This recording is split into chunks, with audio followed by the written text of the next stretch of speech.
আপতন কোণের মান আর একটু বাড়াইলাম। আপতন কোণের মান একটু বাড়ানোর কারণে প্রতিসরণ কোণও বেড়ে যাবে, আরো বেশি দূরে সরে যাবে, প্রতিসরণ কোণের মানও বেড়ে যাবে। বেড়ে গেল, দেখো প্রতিসরণ কোণও বেড়ে গেছে। আপতন কোণ বাড়াইলে প্রতিসরণ কোণও বেড়ে যাবে। কি ক্লিয়ার? এবার এরপর আপতন কোণ আমি আরো বাড়াই দিলাম, বাড়াইতেই থাকলাম, আপতন কোণের মানটা আরো বাড়াই দিলাম। আপতন কোণের মানটা আরো বাড়ানো হলে প্রতিসরণ কোণ বাড়তে বাড়তে বাড়তে বাড়তে এক সময় প্রতিসরণ কোণটা এই দুই মাধ্যমের বিভেদ তল ঘেঁষে চলে যাবে। দেখো বিভেদ তল ঘেঁষে চলে গেছে, গেছে না? আপতন কোণের মানটা বাড়াইতে থাকলে এক সময় প্রতিসরিত রশ্মি বিভেদ তল ঘেঁষে চলে গেছে। এরপরে আপতন কোণের মান যদি আরো বেশি বাড়াই তাহলে আর প্রতিসরণ হবে না। আপতন কোণের মান যদি আমি আরো বেশি বাড়াই তাহলে আর প্রতিসরণ হবে না। তাহলে কি হবে? তাহলে প্রতিফলন হবে। আলোক রশ্মি তখন হালকা মাধ্যমে আর গমন না করে ব্যাক করে আবার সেম মাধ্যমে ফিরে আসবে। এই যে সেম মাধ্যমে ফিরে আসবে, এই যে এটা।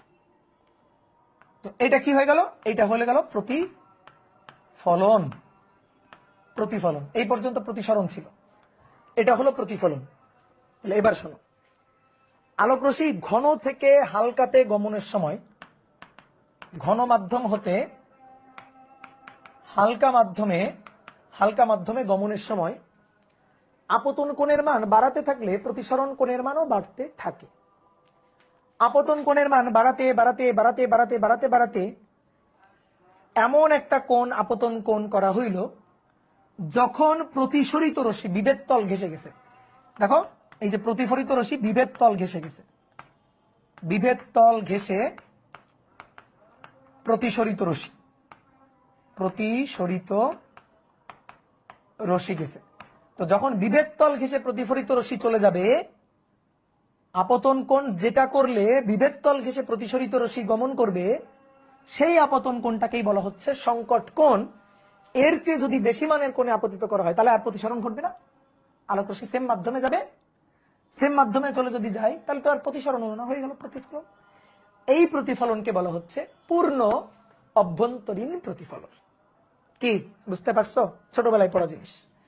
তাহলে বলো কোন কোণটার জন্য আমি ক্রিটিক্যাল অ্যাঙ্গেল বা সংকট কোণ পাবো? এই কোণটার জন্য, এই যে এই কোণটা, এই কোণটা, এই কোণটা, এই কোণটাকে আমরা বলবো থেটা সি, অর্থাৎ ক্রিটিক্যাল অ্যাঙ্গেল। তখন প্রতিসরণ কোণ এই যেটা, এটা প্রতিসরণ কোণ আর যেটা হবে 90 ডিগ্রি। কি বোঝা গেছে? প্রতিসরণ কোণ হবে 90 ডিগ্রি। তাহলে আগে একটু সংজ্ঞাটা লিখি, তারপর একটু ম্যাথমেটিক্যাল হিসাব দেখতেছি। আলোক রশ্মি ঘন হতে, ভাই হালকা থেকে ঘনতে গেলে কোনোদিন এটা হবে না, হালকা থেকে ঘন মাধ্যমে গেলে কোনোদিন এটা হয় না, ঘন থেকে হালকাতে গেলে এটা হয়। তাহলে আলোক রশ্মি ঘন মাধ্যম হতে হালকা মাধ্যমে গমনের সময়, হালকা মাধ্যমে গমনের সময় তির্যকভাবে যে আপতন কোণে আপতিত হলে, যে আপতন কোণে আপতিত হলে, যে আপতন কোণে আপতিত হলে প্রতিসরিত রশ্মি, যে আপতন কোণে আপতিত হলে প্রতিসরিত রশ্মি বিভেদ তল ঘেঁষে যায়, বিভেদ তল ঘেঁষে যায় বা বিভেদ তল ঘেঁষে যায় বা প্রতিসরণ কোণ 90 ডিগ্রি হয়, প্রতিসরণ কোণ 90 ডিগ্রি হয়, সেই আপতন কোণকে সংকট কোণ বলে। সেই আপতন কোণকে সংকট কোণ বলে। এই হচ্ছে আমাদের সংকট কোণের কথাবার্তা। আলোক রশ্মি ঘন মাধ্যম থেকে হালকা মাধ্যমে গমনের সময় তির্যকভাবে যে আপতন কোণে আপতিত হলে প্রতিসরিত রশ্মি বিভেদ তল ঘেঁষে গমন করে বা প্রতিসরণ কোণ 90 ডিগ্রি হয়, তাহলে সেই আপতন কোণটাকেই বলা হচ্ছে সংকট কোণ। তাহলে দেখো, এটা হচ্ছে ঘন মাধ্যম, এটা হচ্ছে ঘন মাধ্যম, এটা হচ্ছে অঙ্কিত অভিলম্ব, এটা হচ্ছে অভিলম্ব। তাহলে আলোক রশ্মি এই যে কোণে আপতিত হলে আপতন কোণ এটা আই আই, তখন প্রতিসরিত রশ্মি এই যে বিভেদ তল ঘেঁষে গমন করে, বিভেদ তল ঘেঁষে গমন করে, অর্থাৎ আর এর মান 90 ডিগ্রি হবে। তাহলে তখন এই আপতন কোণটাকেই বলা হবে সংকট কোণ থিটা সি, এটাই সংকট কোণ। আর সংকট কোণের চেয়ে যদি বড় মানের কোণে আপতিত হয়, সংকট কোণের চেয়ে যদি বেশি মানের কোণে আপতিত হয়, তাহলে আর আলোক রশ্মি প্রতিসরণ ঘটবে না। সংকট কোণের চেয়ে বড় মানের কোণে আপতিত হলো, বড় কোণে আপতিত হলো, দেখো এই কোণটা আরো বেশি, তাহলে তখন আলো সেই একই মাধ্যমে ব্যাক করবে। তো একই মাধ্যমে ফিরে আসলে এটা কি আর প্রতিসরণ হলো? তখন এটা প্রতিফলন হয়ে গেল, এটা প্রতিফলন হয়ে গেল। আর এই প্রতিফলনটাই হচ্ছে পূর্ণ অভ্যন্তরীণ প্রতিফলন। কি ক্লিয়ার? তাহলে সংকট কোণের ব্যাপারটা বুঝছি। এবার আসো সংকট কোণের একটু হিসাবটা করি, সংকট কোণের একটু ম্যাথমেটিক্যাল হিসাব করব। তো সংকট কোণ ও প্রতিসারাঙ্কের সম্পর্ক, সংকট কোণ ও মাধ্যমের প্রতিসারাঙ্কের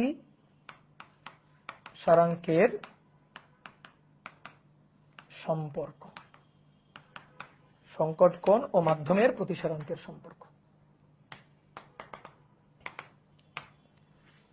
তো ধরো উপরে এটা শূন্য মাধ্যম বা হালকা মাধ্যম, যেটা শূন্য মাধ্যম, আর এটা ঘন কোন একটা মাধ্যম।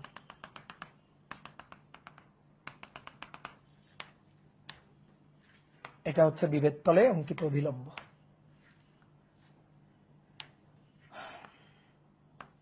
আপতন কোণ, তার জন্য প্রতিসরণ কোণ বিভেদ তল ঘেঁষে গেল, আর এর মান 90 ডিগ্রি। তাহলে সেই আপতন কোণকেই বলা হবে সংকট কোণ থিটা সি।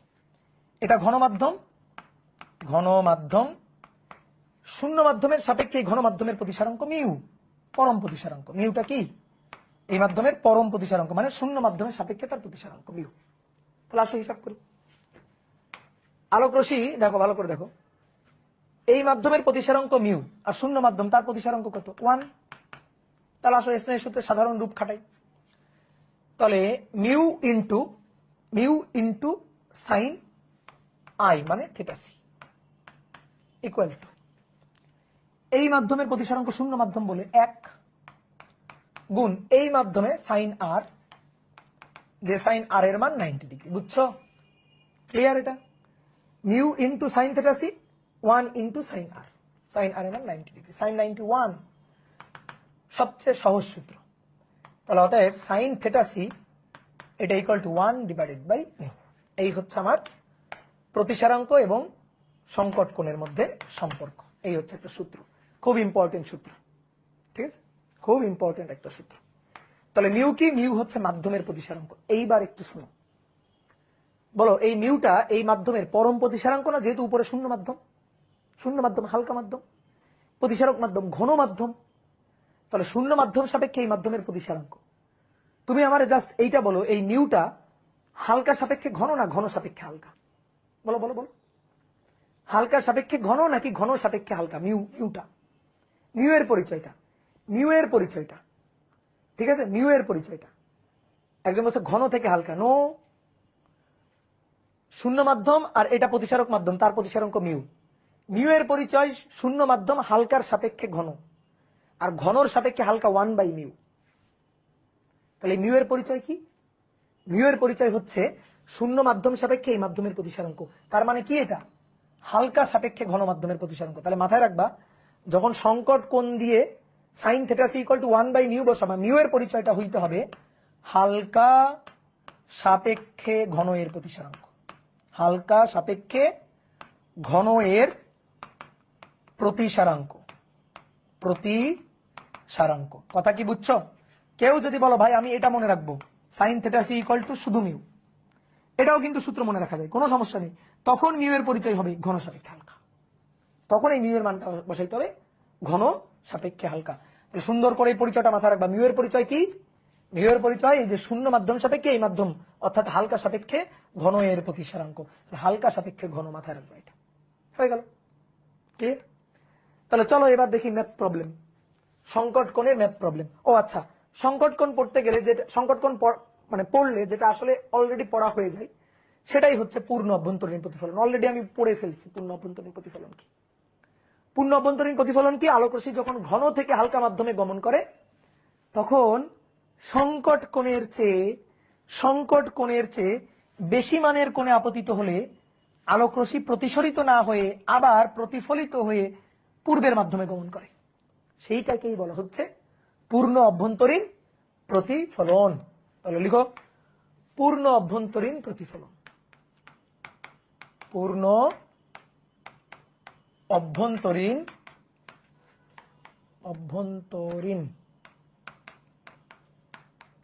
পূর্ণ অভ্যন্তরীণ প্রতিফলন। পূর্ণ অভ্যন্তরীণ প্রতিফলন। ঠিক আছে? তাহলে পূর্ণ অভ্যন্তরীণ প্রতিফলনের চিত্র অলরেডি, চিত্র তো এঁকেই ফেলছে অনেকবার, তারপরেও একটু দেখাই। সংকট কোণে যদি আলোক রশ্মি আপতিত হয় থিটা সি, তাহলে বিভেদ তল ঘেঁষে চলে গেল। এর চেয়ে যদি বড় মানের কোণে আপতিত হয়, এর চেয়ে যদি বেশি মানের কোণে আপতিত হয়, তখন আলোক রশ্মি আর প্রতিসরিত না হয়ে প্রতিফলিত হবে, এটা প্রতিফলিত রশ্মি। তো এই ঘটনাটাকেই বলা হচ্ছে পূর্ণ অভ্যন্তরীণ প্রতিফলন। তাহলে লিখে ফেলি সংজ্ঞাটা। আলোক রশ্মি ঘন হতে হালকা মাধ্যমে গমনের সময়, ঘন হতে হালকা মাধ্যমে, এই ঘন মানে কি? কি ঘন? আলোকীয় ঘন, মানে প্রতিসারাঙ্ক বেশি, বুঝছো? এই ঘন মানে মাধ্যম ঘন, মাধ্যমের ঘনত্ব ওটা না, কিন্তু আলোক রশ্মি ঘন হতে হালকা মাধ্যমে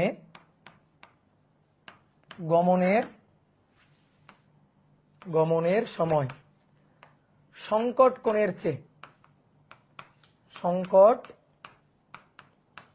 চেয়ে বড় মানের কোণে আপতিত হলে, সংকট কোণের চেয়ে বড় মানের কোণে আপতিত হলে, সংকট কোণের চেয়ে বড় মানের কোণে আপতিত হলে প্রতিসরিত না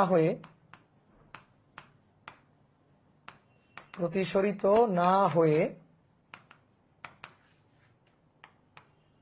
প্রতিফলিত হয়ে পূর্বের মাধ্যমে গমন করে, প্রতিফলিত হয়ে পূর্বের মাধ্যমে গমন করে।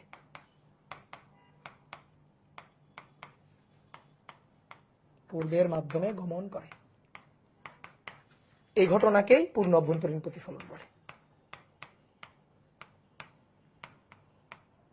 পূর্ণ অভ্যন্তরীণ প্রতিফলন বলে। ঠিক আছে? এই ঘটনাটাই পূর্ণ অভ্যন্তরীণ প্রতিফলন। কি বোঝা গেছে? দুটো শর্ত পূর্ণ অভ্যন্তরীণ প্রতিফলনের, দুটো শর্ত পরীক্ষা আসে। শর্ত পূর্ণ অভ্যন্তরীণ প্রতিফলন ঘটার শর্ত কি? শর্ত এক, আলোক রশ্মি ঘন হতে হালকাতে গমন করবে। আলোক রশ্মি ঘন হতে হালকা মাধ্যমে গমন করবে, হালকা মাধ্যমে গমন করবে। আর দুই নম্বর হচ্ছে আলোক রশ্মি ঘন হতে হালকা মাধ্যমে গমন করবে। আর দুই নম্বর শর্ত হচ্ছে সংকট কোণের চেয়ে বড় মানের কোণে আপতিত হবে, আপতন কোণ সংকট কোণের চেয়ে বেশি হবে। এই দুটো শর্ত, আপতন কোণ সংকট কোণের চেয়ে বেশি হবে, সংকট কোণের চেয়ে বেশি হবে। বুঝছো? তাহলে আপতন কোণ আই, সেটা সংকট কোণ থিটা সি তার চেয়ে বেশি হবে। এই হচ্ছে শর্ত। দাদা মরণভিতে মরিচা হয় না, কি বললা? মরুভূমিতে, আচ্ছা মরুভূমিতে, কি ভাষায় লিখছো? মরুভূমিতে মরিচা হয় না? হ্যাঁ, মরুভূমিতে মরিচা হয়, ঠিক আছে। এই পূর্ণ অভ্যন্তরীণ প্রতিফলনের ঘটনা। মরিচিকা কি পড়াবে? মরিচিকা তোমাদের নাই, এগুলো ছোটবেলার পড়া জিনিস, এগুলো তোমাদের পড়া নাই।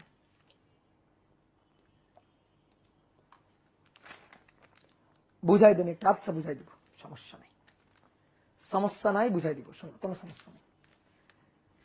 তাহলে এবার আসো সংকট কোণের কয়েকটা ম্যাথ করে ফেলি। কি করে ফেলি? এখন থেকে কিন্তু 2 ঘন্টা পড়াবো, 2 ঘন্টা, ঠিক আছে? আমি অনেক কম পড়াই, এখন থেকে বেশি পড়াবো। কি ক্লিয়ার? তাহলে এবার আসো, ম্যাথে কত নম্বর ছিলাম আমরা আজকে? 7, 8টা নম্বর। একটা মাছ পানির নিচে আছে, সেই মাছটার ইচ্ছা হয়েছে অস্তগামী সূর্য দেখবে। কি আবদার, চিন্তা করো। পানির নিচ থেকে কোনো মাছকে অস্তগামী সূর্য দেখতে হলে,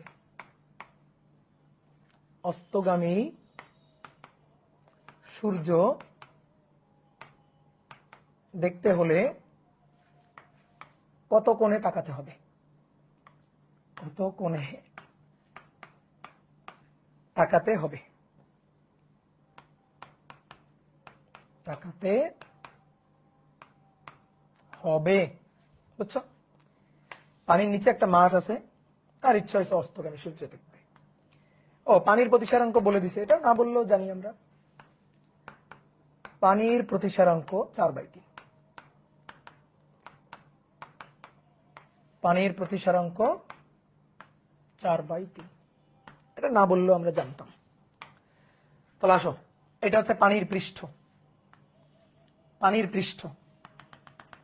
একটা মাছ অস্তগামী সূর্য দেখবে মানে কি? অস্তগামী সূর্য মানে কি বলো?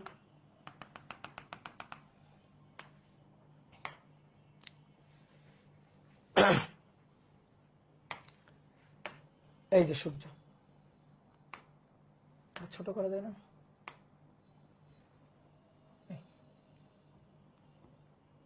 থাক, ছোট করা যাচ্ছে না, হাতেই আছি। দেখো, অস্তগামী সূর্য, তো ধরো সূর্য এখানে ছিল,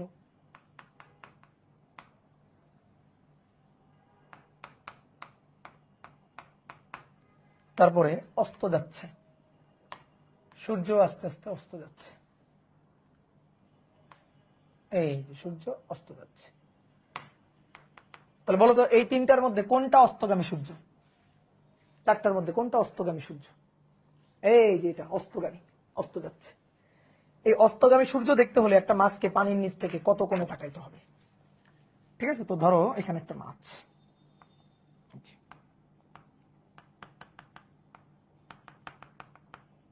এই একটা মাছ, এটা হচ্ছে মাছের চোখ। তো মাছটা অস্তগামী সূর্য দেখতে চাই, তাহলে মাছটা পানির নিচ থেকে কত কোণে তাকাবে? তাহলে এমন কোণে তাকাবে, দেখো এই যে এইভাবে তাকাবে, এভাবে তাকাবে, আলোকরশ্মি সোজা এই যে বিভেদ তল ঘেঁষে চলে যাবে। এখন অনেকে বলতে ভাই, মাছের এখান থেকে আলোকরশ্মি গিয়ে এই বরাবর যাবে, তাহলে তো এখান থেকে আলোকরশ্মি গিয়ে যদি এখানে যায়, তাহলে তো সূর্য দেখবে, সূর্যের চোখে আলোকরশ্মি যাচ্ছে। দেখো, এটা হচ্ছে আলোর পথ, এই পথটা অনুবন্ধী পথ। অনুবন্ধী পথ মানে এখানে যদি উৎস থাকে, তাহলে আলো এইভাবে গিয়ে এইভাবে চলে যাবে, আর এখানে যদি উৎস থাকে তাহলে আলো এইভাবে এসে এইভাবে গমন করবে। এই কথা হচ্ছে অনুবন্ধী পথ। তাহলে অস্তগামী সূর্য দেখতে গেলে মাছটাকে কোন দিক থেকে তাকাইতে হবে, কত কোণে তাকাইতে হবে? সহজ কথা, মাছটাকে সংকট কোণে তাকাইতে হবে। ঠিক আছে, অস্তগামী যদি সূর্য দেখার ইচ্ছা হয়, মাছটাকে সংকট কোণে তাকাইতে হবে। তাহলে এই যে কোণটা, এই কোণটাই আসলে বের করতে বলছে, অর্থাৎ সহজ কথা, পানির সংকট কোণ বের করতে বলছে। পানি মাধ্যমের প্রতিসারাঙ্ক মিউ মিউ হচ্ছে 4/3, ঠিক আছে? আর এইটা হচ্ছে আর 90 ডিগ্রি। তাহলে আসলে সংকট কোণ বের করে ফেলবো, প্রতিসারাঙ্ক। তাহলে আমরা কি জানি? Sine theta C equal to 1/μ। Mu হচ্ছে হালকা সাপেক্ষে ঘন, তাহলে শূন্য মাধ্যম, পানি মাধ্যম, হালকা সাপেক্ষে ঘন 4/3, হালকা সাপেক্ষে ঘন মিউ এর মান 4/3। তাহলে সাইন থেটা সি এটা ইকুয়াল টু 1/4/3।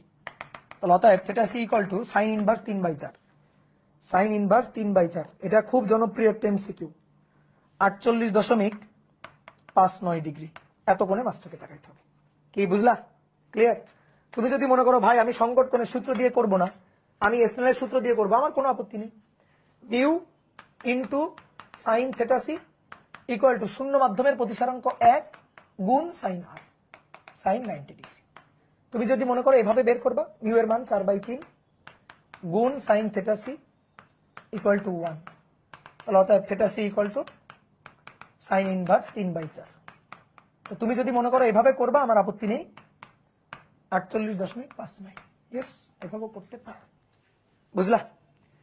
অনেকের ঝামেলা যেটা লাগে, আমি তোমার বলি একটা জিনিস, ভুল হওয়ার জায়গা কোথায়? যে ভাই মিউ এর মান কত বসাবো, 4/3, 3/4 কত বসাবো, মানে মিউ এর মানটা কত বসায় সাইন থেটার মানটা বের করবো। একটা কথা শোনো ভালো করে, শোনো, তাকাও আমার দিকে, তাকাও। কোনো টেনশন নাই ভাই, মিউ বসাইতে অনেক টেনশন, হালকা সাপেক্ষে ঘন, ঘন সাপেক্ষে হালকা, এই মাধ্যম সাপেক্ষে ও মাধ্যম, এই মাধ্যম সাপেক্ষে মাধ্যম। ভাই কোনো টেনশন নেই, কোনো টেনশন নেই। তুমি ম্যাথটা করো, ভুল করো আর ঠিক করো। তুমি ম্যাথটা যখন করবা, ভুল করো আর ঠিক করো, এখানে অপশন কি আছে?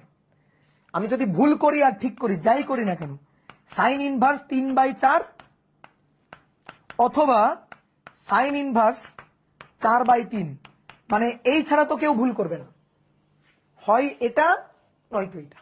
এটাই তো দিন শেষে তো এটাই হবে, যেটা দিয়ে হবে সেটাই অ্যান্সার, আর যেটা ভুল সেটা এমনিই হবে না, মানে তুমি নিজেই বুঝতে পারবে ওটা ভুল। বুঝছো আমার কথা? বুঝছো কেমনে? সাইন ইনভার্স 3/4 এর অ্যান্সার আসবে, তাহলে এটাই অ্যান্সার, অ্যান্সার আসছে মানে এটাই অ্যান্সার, এটাই অ্যান্সার আসছে মানে এটাই অ্যান্সার, বাকিটা অ্যান্সারই আসবে না। কেমনে? সাইন ইনভার্স 4/3, দেখো ক্যালকুলেটর হাল ছেড়ে দিবে, ক্যালকুলেটর বলবে মাথায় রোর, দেখো বলছে কিনা। এই তো, কোনো টেনশন নাই। তাহলে কত? 4/3, sign inverse 3/4, that is answer, একবারে হয়ে গেল। কি ক্লিয়ার? এটা ক্যালকুলেটর চাপ দাও, 4/3 একের চেয়ে বেশি, জীবনেও অ্যান্সার আসবে না, জীবনেও অ্যান্সার আসবে না। বোঝা গেছে? বোঝা গেছে? ওকে,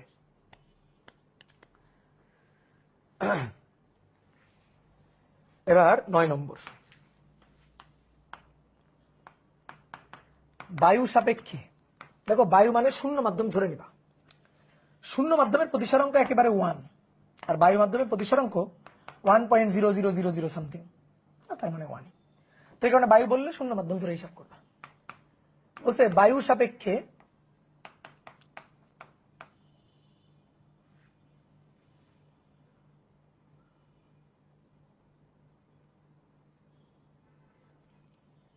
বায়ু সাপেক্ষে না, সরি, কাচের জন্য, কাচের জন্য, কাচ ও বায়ু মাধ্যম, কাচ ও বায়ু মাধ্যম, কাচ ও বায়ু মাধ্যমের বিভেদ তলে সংকট কোণ 52 ডিগ্রি। পানি ও বায়ু মাধ্যমের বিভেদ তলে, বায়ু মাধ্যমের বিভেদ তলে সংকট কোণ 48 ডিগ্রি। তাহলে পানি ও কাচ মাধ্যমের বিভেদ তলে, পানি ও কাচ মাধ্যমের বিভেদ তলে সংকট কোণ কত? ভাবো, সহজ কোশ্চেন, ভাবো ভাবো। বায়ু আর কাচ মাধ্যমের সংকট কোণ 52 ডিগ্রি, বায়ু আর পানি মাধ্যমের বিভেদ তলের সংকট কোণ 48। তাহলে পানি ও কাচ মাধ্যমের বিভেদ তলের সংকট কোণ কত হবে? আচ্ছা, বিভেদ তলে সংকট কোণ 52, মানে কোন মাধ্যম থেকে কোন মাধ্যমে? সংকট কোণ 52, কোন মাধ্যম থেকে কোন মাধ্যম? কাঁচ আর বায়ু, তো কাঁচ থেকে বায়ুতে গেছে, ঘন থেকে হালকাতে গেলে তখন সংকট কোণ। তারপরে পানি আর বায়ু 48 ডিগ্রি, তার মানে পানি থেকে আলোক রশ্মি বায়ুতে গেছে, হালকা থেকে ঘন থেকে হালকাতে গেছে, তখন 48। এবার পানি আর কাচ মাধ্যমের বিভেদ তলে সংকট কোণ কত? আমি তো জানি না পানি আর কাচের মধ্যে কোনটা যে ঘন হবে কোনটা যে হালকা হবে, এটা তো জানি না। তাহলে একটা কাজ করি, প্রথমে কাচের প্রতিসারাঙ্কটা আমরা বের করি। তাহলে কাঁচ আর বায়ুর জন্য, কাঁচ ও বায়ু মাধ্যমের জন্য কাচের পরম প্রতিসারাঙ্কটা আমরা এখান থেকে পেয়ে যাব। কাঁচ আর বায়ুর জন্য সংকট কোণ 52 ডিগ্রি দেওয়া আছে, তাহলে sine theta C equal to 1 divided by mu. Mu এর পরিচয় কি ছিল? হালকা, সাপেক্ষে, ঘন। তার মানে বায়ু আর কাচ, তার মানে বায়ু সাপেক্ষে কাচ, বায়ু সাপেক্ষে কাচ, অর্থাৎ 0 মিউ জি। বুঝতে পারছো? তাহলে অতএব 0 মিউ জি হচ্ছে 1 ডিভাইডেড বাই সাইন 52 ডিগ্রি। তাহলে এক ভাগ সাইন 52, 1.269 এত ডিগ্রি, সরি এত মান। এবার পানি আর বায়ু মাধ্যমের বিভেদ তল, sine theta C equal to 1 divided by mu. Mu এর পরিচয় কি? হালকা, সাপেক্ষে, ঘন। তাহলে বায়ু মানে শূন্য মাধ্যম, সাপেক্ষে পানি মাধ্যম, ওয়াটার। তাহলে এখান থেকে 0 mu W equal to 1 by sine 48 degree, 1 ভাগ সাইন 48 ডিগ্রি, 1.3456। এত বোঝা গেছে? এইবার মেইন ম্যাথ হচ্ছে কাঁচ আর পানি। এবার কাঁচ আর পানির মধ্যে কোনটা হালকা কোনটা ঘন? বলো বলো বলো, কাঁচ আর পানির মধ্যে কোনটা হালকা কোনটা ঘন? বলো। 1.26, 1.34 পানির বেশি, 1.34, কাচের 1.26 কম, এটার বেশি, তাহলে পানি ঘন, কাঁচ হালকা। ঠিক আছে? মুখস্থ বলিও না যে ভাই আমরা জানি কাঁচ ঘন, না ওইসব আমরা জানি দিয়ে লাভ নেই। ম্যাথমেটিক্যাল ডাটা অনুযায়ী বলো, ম্যাথমেটিক্যাল ডাটা অনুযায়ী পানিটা 1.34 এটা ঘন, 1.26 এটা হালকা। তাহলে বলো তো সংকট কোণ কোথা থেকে কোথায় গেলে সংকট কোণ হবে? বলো, কোথা থেকে কোথায় গেলে সংকট কোণ হবে? সংকট কোণ হবে পানি থেকে কাছে গেলে, পানি থেকে কাছে গেলে, ঘন থেকে হালকাতে গেলে। বুঝছো? এবার আসো, ম্যাথ তো আমি করবো, ম্যাথ করা ছাড়া অ্যান্সার বলো, অ্যান্সারটা আমাকে বলো, ম্যাথ না করে অ্যান্সারটা আমাকে বলো, দ্রুত অ্যান্সারটা বলো। অ্যান্সারটা হচ্ছে এই একটা আর এই একটা, তাহলে সাইন ইনভার্স হয় এটা বাই এটা হবে, নয়তো এটা বাই এটা হবে। ভুল করি আর ঠিক করি, ভুল করি আর ঠিক করি, যেটাতে অ্যান্সার আসবে সেটাই অ্যান্সার। তাহলে অ্যান্সার আমি বলতেছি সাইন ইনভার্স ছোটটা বাই বড়টা, 1.269 ডিভাইডেড বাই, মানে এমসিকিউ আসলে এই ম্যাথ যে কত দ্রুত তুমি করে ফেলতে হবে, ঠিক আছে? এমসিকিউতে আসলে অ্যান্সার হচ্ছে 70.57। বুঝলা? 70.57। এইবার আসো একেবারে নিয়ম মাফিক যদি আমরা করি, কাঁচ এবং পানির মধ্যে দেখলাম পানিটা ঘন, তাহলে এটা হচ্ছে পানি ঘন ওয়াটার, আর গ্লাস হচ্ছে হালকা, ওয়াটার ঘন, গ্লাস হালকা। তাহলে আলোক রশ্মি এখান থেকে এখানে গমন করবে, তাহলে এই সংকট কোণ, এই যে থিটা সি। তাহলে sine theta C equal to 1 divided by mu. Mu হবে এই মিউ এর পরিচয় হালকা সাপেক্ষে ঘন, অর্থাৎ জি সাপেক্ষে ডাব্লিউ। মান বসাই, sine theta C equal to 1 divided by G সাপেক্ষে ডাব্লিউ, তাহলে mu W divided by mu G, তাহলে mu W divided by mu G. মান বসাই, মিউ ডাব্লিউ এর মান এই যে শূন্য মাধ্যম সাপেক্ষে, তো এটাই তো মিউ ডাব্লিউ, তাহলে mu W 1.34, mu W 1.3456 divided by mu G 1.269। Theta C বের করো, সাইন ইনভার্স, এই যে সাইন ইনভার্স, এটা চলে যাবে উপরে, এটা নিচে, 1.269 1.3456, তাহলে 70.57। This is answer. বোঝা গেছে? চালাকি শিখতে হবে। সাইন ইনভার্স ছোটটা বাই বড়টা, এটাই অ্যান্সার। ঠিক আছে, সাইন ইনভার্স ছোটটা বাই বড়টা, এটাই অ্যান্সার। চালাকি শিখতে হবে। কি শিখতে হবে? চালাকি। ঠিক আছে, এবার আসো 10 নম্বর। 10 নম্বর, এবার তুমি ধরো একটা বড় ডিটেকটিভ হয়ে গেছো। তুমি একটা বড় মানে ডিটেকটিভ হয়ে গেছো। ঠিক আছে, ধরো তোমার নাম হচ্ছে ফেলুদা। তো তুমি ধরো ফেলুদার একটা যে বই আছে বা মুভি আছে বাদশাহী আংটি। তো মনে করো এই বাদশাহী আংটিটা হচ্ছে আলো জ্বলা আংটি। ঠিক আছে, ধরো এই হচ্ছে আংটি, আংটির এখানে এই যে হীরা থাকে না, হীরা না, এখানে একটা লাইট বসানো আছে, এই লাইটটা জ্বলে। তো এরকম একটা বাদশাহী আংটি চোর চুরি করছে। তাহলে চোর চোর এই লাইট জ্বলা আংটিটা চুরি করে, আংটি চুরি করে একটা সুইমিং পুলে ফেলে দিছে। সুইমিং পুলে ফেলে দিয়েছে, ফেলে দিয়েছে। ডিটেকটিভ ফেলুদা এসে দেখলো, ফেলুদা এসে দেখলো আংটি থেকে কিন্তু আলো জ্বলতেছে, আলো জ্বলা আংটি। হ্যাঁ, ফেলুদা এসে দেখলো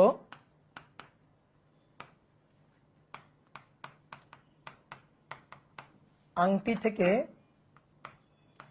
নির্গত আলো, ফেলুদা এসে দেখলো আংটি থেকে নির্গত আলো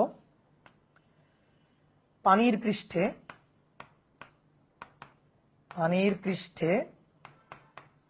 201.0624 মিটার স্কয়ারের একটি আলোক বৃত্ত গঠন করেছে। একটি আলোক বৃত্ত গঠন করেছে। তাহলে প্রশ্ন হচ্ছে আংটি কত গভীরতায় আছে? আংটি কত গভীরতায় আছে? এখন তোমার নিজেকে চিন্তা করতে হবে, তুমি ফেলুদা, তুমি ডিটেকটিভ, তুমি এখন হিসাব নিকাশ করে আংটি কত গভীরতায় সুইমিং পুলে আছে এটা বের করে ফেলবা। ঠিক আছে, আলোক বৃত্ত কি? আচ্ছা বুঝাই দিচ্ছি আলোক বৃত্ত কি। সুইমিং পুলের নিচে অনেক সময় আলো জ্বলে, দেখছো? সুইমিং পুলের নিচে, সুইমিং পুলে যাওয়ার পরে, আরে বাবা সুইমিং পুলের নিচে আলো জ্বালানো থাকে না, অনেক সময় লাইট থাকে না, এরকম লাইট, ধরো এই যে পানি, এখানে এরকম লাইট জ্বালানো আছে, দেখছো না? ওইখান থেকে লাইট যখন উপরে পৃষ্ঠে আসে দেখবা পুরোটা অংশ আলোকিত হয় না, দেখবা এরকম একটা আলোক বলয় গঠন করে, আলোক বৃত্ত গঠন করে। সম্পূর্ণটা কিন্তু পুকুরের পানির পুরো পৃষ্ঠ আলোকিত হয় না, দেখবা আলোক বলয়, এরকম একটা আলোক বলয় হয়েছে। ঠিক আছে, আজকে দৌড়াই কোন একটা সুইমিং পুলে যাবা, গিয়ে দেখবা সুইমিং পুলের নিচে থেকে যদি আলো জ্বলে, সেই আলো পানির পৃষ্ঠে যখন আসে তখন একটা আলোক বৃত্ত, বোঝা যায় যে এতটুকু আলোক বৃত্ত। টর্চ লাইট দেখছো? টর্চ লাইট থেকে যখন আমরা আলো ফেলি তখন আলো এরকম এরকম ভাবে ছড়ায় না, দেখো তো এরকম একটা আলোক বৃত্তের মতো হয় না, এরকম। তো ওইটা ওরকম একটা আলোক বৃত্ত আর কি। তো আসো আমি তোমারে বুঝাই। এটা ধরো পানির পৃষ্ঠ,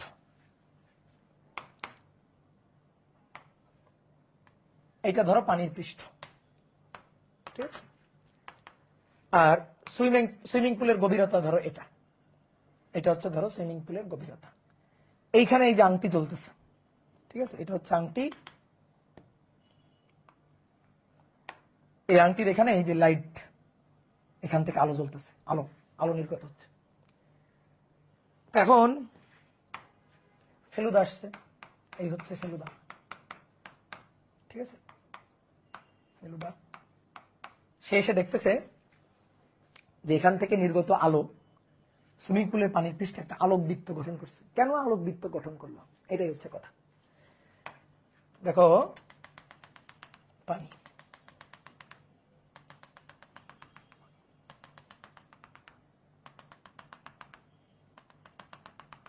দেখো এটা হচ্ছে গভীরতা, কত গভীরতায় আছে? এইচ গভীরতায় আছে, ঠিক আছে? এবার সবাই একটু বুঝো, দেখো আলো ধরো এইচ গভীরতায় আছে। এই এইচ গভীরতার মানটা আমাদের বের করতে হবে। এবার সবাই একটু তাকাও, এখান থেকে তো আলো নির্গত হচ্ছে। তো আলো নির্গত হলে দেখো, তাকাও, এই যে আলোটা, এই আলোটা এসে এই যে অভিলম্ব এখানে এইভাবে চলে গেল, ঠিক আছে? আলোটা এখান থেকে আলো এইটা আসলো, এইটা এসে আপতিত হলো। দেখো এবার আপতন কোণের মানটা আর একটু বেড়ে গেছে। আগে যা ছিল আপতন কোণের মান এবার বেশি হয়ে গেছে। কি আপতন কোণের মান বেশি হয়েছে কিনা দেখো। এই ক্ষেত্রে এখানে যখন আছে তখন আপতন কোণের মান আরো কম, তখন আলোক রশ্মি ধরো এইটা হয়েছে। এবার এটা প্রতিসরণ কোণ, আপতন কোণের মান একটু বাড়ছে, প্রতিসরণ কোণ একটু বাড়ছে, আপতন কোণের মান একটু বাড়ছে, আবার প্রতিসরণ কোণ আরো বাড়ছে। এইবার মনে করো আপতন কোণ এইটার জন্য আলোক রশ্মি এই যে এখানে অভিলম্ব বিভেদ তল ঘেঁষে চলে গেছে, দেখছো? এরপরে যদি এর চেয়ে একটা বড় আলোক রশ্মি নিয়ে আসি, এর চেয়ে একটা বড় আলোক রশ্মি নিয়ে আসলাম, মানে বড় মানে আরো বেশি কোণের ঘেঁষলাম, এইটা কিন্তু আর আপতিত হতে পারবে না, মানে প্রতিসরিত হতে পারবে না, অভিলম্ব। তাহলে কি হবে? এই রশ্মিটা পূর্ণ অভ্যন্তরীণ প্রতিফলিত হয়ে চলে গেছে, ব্যাক করছে, পূর্ণ অভ্যন্তরীণ প্রতিফলিত হয়ে ব্যাক করছে। বলো বুঝলা কিনা, বলো এটা বুঝছো কিনা? তাহলে এই যে ফেলুদা, সে এই আলোক রশ্মিটাকে বাইরে আসতে দেখবে, এই আলোক রশ্মিটাকে বাইরে আসতে দেখবে, এই আলোক রশ্মিটাকে বাইরে আসতে দেখবে, এইটাকে বিভেদ তল ঘেঁষে যাইতে দেখবে। এই আলোক রশ্মিটা ফেলুদার চোখে লাগবে না, এই আলোক রশ্মিটাকে ফেলুদা বাইরে আসতে দেখবে না। কি বোঝা গেছে? তাহলে এবার আসো ত্রিমাত্রিক ক্ষেত্র চিন্তা করো। আমি তো শুধু এক পাশ থেকে আলোক রশ্মি আঁকছি, এই যে এখানে আলো জ্বলতেছে, এখান থেকে আলো এরকম ভাবে ত্রিমাত্রিক ভাবে চারিদিকে যাচ্ছে না? তাহলে ত্রিমাত্রিক ভাবে যদি যাই, তার কোন পর্যন্ত আলো দেখতে পাচ্ছে? দেখো এই পর্যন্ত, এখান থেকে নির্গত রশ্মি চোখে পড়ছে, এখান থেকে চোখে পড়ছে, এখান থেকে চোখে পড়ছে, এই পর্যন্ত। এরপরে কিন্তু আর নির্গত হয়নি, এরপরে গিয়ে এই মাধ্যমে গমন করছে, এরপরে গিয়ে এই মাধ্যমে ব্যাক করছে। তাহলে আলো দেখতে পাচ্ছে হচ্ছে এই পর্যন্ত, এখান থেকে এই পর্যন্ত আলো দেখতে পাচ্ছে। কথা কি বুঝতে পারছো? তাহলে ঠিক একইভাবে এই পাশেও তো সেম ঘটনা ঘটছে, ঠিক একইভাবে এই পাশেও সেম ঘটনা ঘটছে না? তাহলে দেখো তো, এরকম একটা আলোক বলয় সে দেখতে পারবে না? এই যে এরকম একটা আলোক বলয়, এই আলোক বলয় পর্যন্ত সে আলো দেখতে পারবে, ঠিক আছে? এবার ত্রিমাত্রিক ভাবে চিন্তা করো, এই যে আলোক রশ্মি গিয়ে এখানে আপতিত হয়েছে, এই যে আলোক রশ্মি, ও সরি, এটা একটু ভুল হয়েছে, এখন এই পর্যন্ত হবে, এই পর্যন্ত হবে। তাহলে এখান থেকে আলোক রশ্মি এখানে এসে আপতিত হলো, তারপরে কি হয়েছে? অবিলম্ব ঘেঁষে চলে গেছে, এই যে অবিলম্ব ঘেঁষে চলে গেছে, তারপরে অবিলম্ব ঘেঁষে চলে গেছে, এইদিকে অবিলম্ব ঘেঁষে চলে গেছে। বুঝতে পারতেছ? ঠিক আছে, 3D অবিলম্ব ঘেঁষে চলে গেছে, অবিলম্ব ঘেঁষে, এই যে 3D চিত্র। তাহলে বলো কোনটুকু আলোকিত দেখবে সে, কোনটুকু অংশকে আলোকিত দেখবে? এখান থেকে নির্গত আলো এইটুকু অংশকে আলোকিত করে দিবে, বাকিটুকু কিন্তু আলোকিত হবে না। তাহলে একটা সার্কেল তৈরি করবে, এরকম একটা আলোক বলয় তৈরি করবে, আলোক বৃত্ত তৈরি করবে। এটা কি সবাই বুঝতে পারছো? এটা বুঝতে পারলেই কিন্তু ম্যাথ শেষ। এটা কি বুঝতে পারছো? তাহলে এইবার আসার এত কিছু না এঁকে শুধু আমরা একটু সংক্ষেপে চিত্রটা আঁকি। এবার এত কিছু না এঁকে জাস্ট একটু সংক্ষেপে দেখে। এটা হচ্ছে গভীরতা এইচ, এখানে আংটিটা আছে, এখান থেকে আলো এসে আপতিত হয়ে এই যে বিভেদ তল ঘেঁষে গেল। তাহলে এইরকম একটা বৃত্ত বলয় তৈরি করছে, ঠিক আছে? এই বৃত্ত বলয়ের রেডিয়াসটা আর। তাহলে এবার বলো, এটা কোন কোণে আপতিত হইলে এই ঘটনাটা ঘটবে? বলো এটা কোন কোণ? কি এটা কোন কোণ? ইয়েস, সংকট কোণ। তাহলে এই যে সংকট কোণটা, থেটাসি। কি বোঝা গেছে? সংকট কোণ কি? থেটাসি। এই যে সংকট কোণ, তাহলে সংকট কোণেরই একটা ম্যাথ। বুঝতে পারছো? একজন বলছে মাথার উপর দিয়ে যাচ্ছে, মাথাটা একটু নিচে নামাও, দেখো মাথার মধ্যে দিয়ে চলে যাবে, ঠিক আছে? মাথার মধ্যে দিয়ে চলে যাবে। এবার শেষ, ম্যাথ শেষ। এখন তুমি সংকট কোণের কনসেপ্ট খাটাবা, তোমার ম্যাথ হয়ে যাবে, ঠিক আছে? দেখো, যে এখনো বুঝতে পারো না ভাই, খুব সহজ জিনিস, দেখো এত সুন্দর করে 3D চিত্র এঁকে দিলাম। এখান থেকে আলো নির্গত হবে, তাহলে আলো নির্গত হলে দেখো ছোট কোণ, বড় কোণ, আরো বড় কোণ, আরো বড় কোণ, তাহলে কোণ একসময় বাড়তে থাকলে প্রতিসরিত রশ্মি বিভেদ তল ঘেঁষে যাবে। তাহলে সংকট কোণ হলে প্রতিসরিত রশ্মি বিভেদ তল ঘেঁষে যাবে, এর চেয়ে বেশি কোণে আপতিত হলে পূর্ণ অভ্যন্তরীণ প্রতিফলন হবে। তাহলে এখান থেকে নির্গত সব আলোক রশ্মি কিন্তু ফেলুদা দেখতে পারবে না। এটা দেখতে পারবে, এটা দেখতে পারবে, এটা দেখতে পারবে, এটা দেখতে পারবে। তার মানে এই বৃত্ত বলয়ের মধ্য থেকে যে আলোক রশ্মিগুলো উঠে আসবে সেইগুলা দেখতে পারবে, এর বাইরের গুলা তো ওই মাধ্যমে আবার গমন করবে, দেখতে পারবে না। ঠিক আছে, এটাই হচ্ছে ঘটনা। তাহলে এখন আসো আমরা হিসাব করি। চোর আংটি চুরি করে সুইমিং পুলে ফেলে দিছে, ফেলুদা এসে দেখলো আংটি থেকে নির্গত আলো পানির পৃষ্ঠে এত মিটার স্কয়ারের একটা আলোক বৃত্ত গঠন করছে, অর্থাৎ এই আলোক বৃত্তের ক্ষেত্রফল দেওয়া আছে, আলোক বৃত্তের ক্ষেত্রফলটা দেওয়া আছে। তাহলে এবার একটু লেখা থামাও। আলোক বৃত্তের ক্ষেত্রফল এ, ব্যাসার্ধ আর, তাহলে পাই আর স্কয়ার। দেখি এখান থেকে কি বের করা যায়। 201 ক্ষেত্রফল 0624 equal to pi R square. তাহলে অতএব আর এর মান, অতএব আর এর মান 201.0624 ভাগ 3.1416, যা হবে তার root answer 64 root answer 8 metre. এটা হচ্ছে 8 মিটার। ঠিক আছে, তাহলে আর এর মানটা আমরা পেয়ে গেলাম। আমাদের টার্গেট ছিল গভীরতা কত, এইচ কত বের করতে হবে। পানির প্রতিসারাঙ্ক বলে না দিলেও আমরা জানি, আর কত বলে দিবে, অনেকবার বলে দিছে। এই যে পানি, পানির প্রতিসারাঙ্ক কত, 4/3। তাহলে এই সংকট কোণটা বের করো তো, সংকট কোণটা বের করো। Sine theta C equal to 1/μ। তাহলে অতএব theta C equal to sine inverse 1 divided by 4/3 মানে 3/4। তাহলে সাইন ইনভার্স 3/4 48.59। আর আমি বলবো না, এবার তুমি বলো কিভাবে এইচ বের করবা, কিভাবে এইচ বের করবা। আর এর মান পাইছো, থেটা সি পাইছো, এবার এইচ কেমনে বের করবা সেটা তুমি করো, এটা আমি পারি না। আর এর মান পাইছো, থেটা সি পাইছো, এবার এইচ কিভাবে বের করবা বের করো। ঠিক আছে, ইয়েস tan থিটা। এই কোণটা যদি থেটা সি হয়, এটাও তো থেটা সি। দেখো এটা থেটা সি হলে এটাও থেটা সি। এই কোণের লম্ব আর, আর ভূমি হচ্ছে এইচ। তাহলে tan theta equal to tan theta C, টেরা লম্বা ভূত এইচ, শেষ। তাহলে tan theta C equal to 48.59 degree. আর এর মান হচ্ছে 8, এইচ এর মান বের করতে হবে। তাহলে এইচ ইকুয়াল টু 8 ভাগ tan, tan অ্যান্সার 8 ভাগ tan অ্যান্সার। দেখো তো 7.055 মিটার আসছে কিনা। তাহলে ফেলুদা সফল, ফেলুদা আংটির গভীরতা কত বের করে ফেলছে। দেখছো, একটু খাতা কলমে ক্যালকুলেশন করে আংটি কত গভীরতায় আছে তুমি বের করে ফেললা। ঠিক ক্লিয়ার, বুঝতে পারছো। এই ম্যাথের জন্য একটা একেবারে ডিরেক্ট একটা সূত্র আছে, তা আমার মনে হয় ডিরেক্ট সূত্রটা মুখস্থ রাখার দরকার নেই, তুমি এভাবে এভাবে করাটাই আমার মনে হয় বেটার। তো ডিরেক্ট সূত্রটা কি আমি একটু দেখাই দিই। ডিরেক্ট সূত্র কি, আর এইচ, এই ম্যাথের ক্ষেত্রে আর এইচ ও মিউ এর সম্পর্ক, একবারে মিউ এর সম্পর্ক। ঠিক আছে, এই ম্যাথের ক্ষেত্রে একবার একটু দেখাই দিই কিভাবে।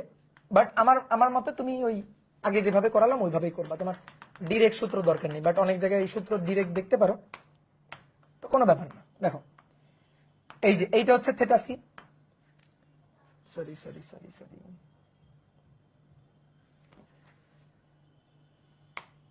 এই যে এইটা হচ্ছে বস্তুটা, আলোর বিন্দু, আলোর উৎস, এটা হচ্ছে আলোর উৎস। আলোক রশ্মি গিয়ে আপতিত হলো,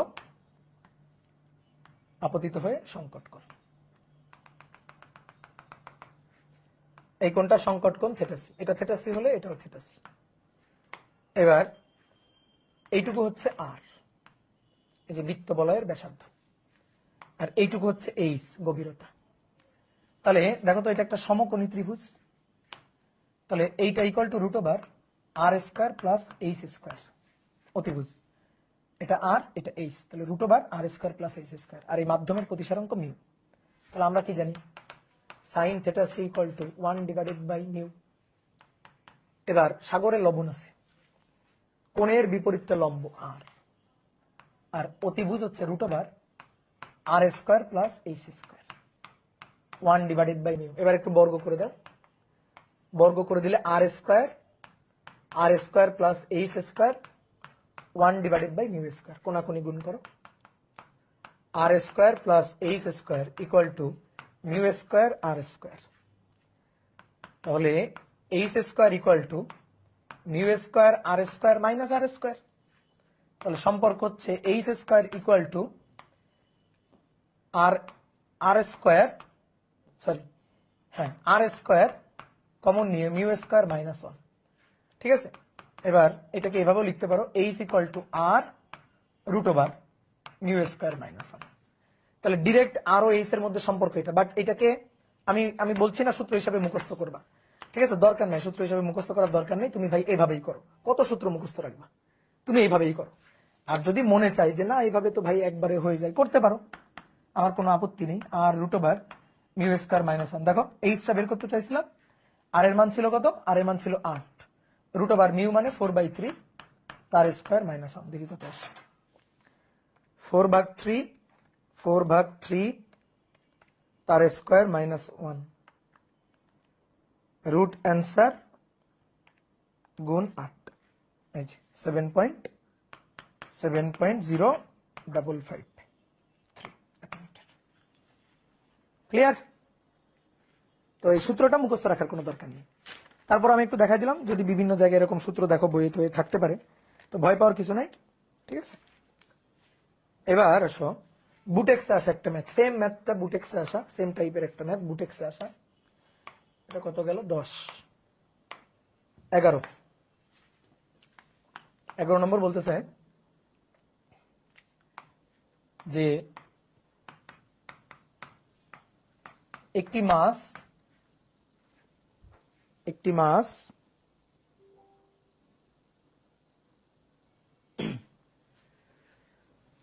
কত গভীরতা হতে, একটি মাছ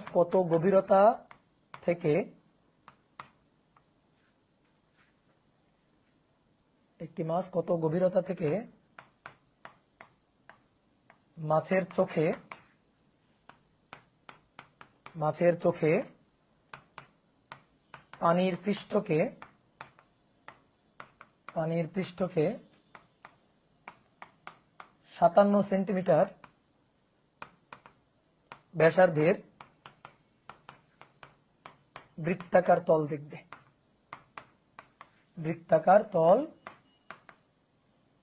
দেখবে। পানির প্রতিসারাঙ্ক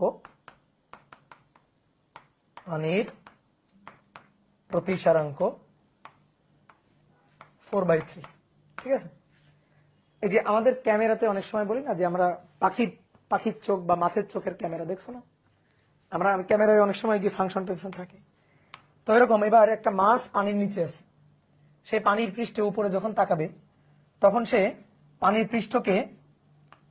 পৃষ্ঠকে ধরো এটা মাছ, এই মাছটা উপরের দিকে তাকাবে, উপরের দিকে তাকানোর পরে পানির পৃষ্ঠকে সে কত ব্যাসার্ধের বৃত্তাকার তল দেখবে, এটা হচ্ছে পানির পৃষ্ঠ।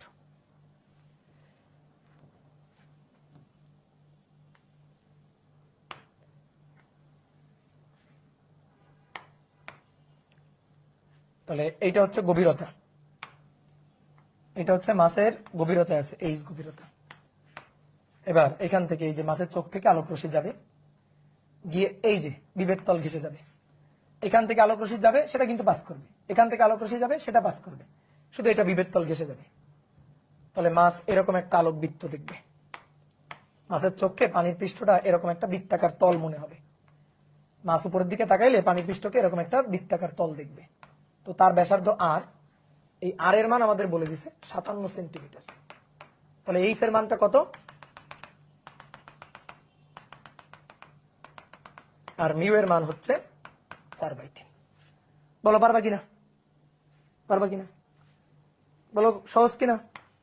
আবারও সেম ঘটনা, এই যেটা থেটাসি, তাহলে এটা থেটাসি, কারণ ডিরেক্ট সূত্র দিয়েও করতে পারো, আবার ঠিক আছে সূত্র ছাড়া ভেঙে করতে পারো, এবার এইচ এর মানটাই চাইছে, একই ম্যাথ, আর এর মান দেওয়া আছে, এবার ডিরেক্ট এইচ এর মানটা চাইছে। ওকে, তাহলে আমরা দেখি থেটাসিটা আগে বের করি। Theta C equal to sine inverse, একবারে লিখে দিই 3/4। তাহলে sine inverse 48.7 sine inverse 3/4 48.59 degree, ঠিক আছে।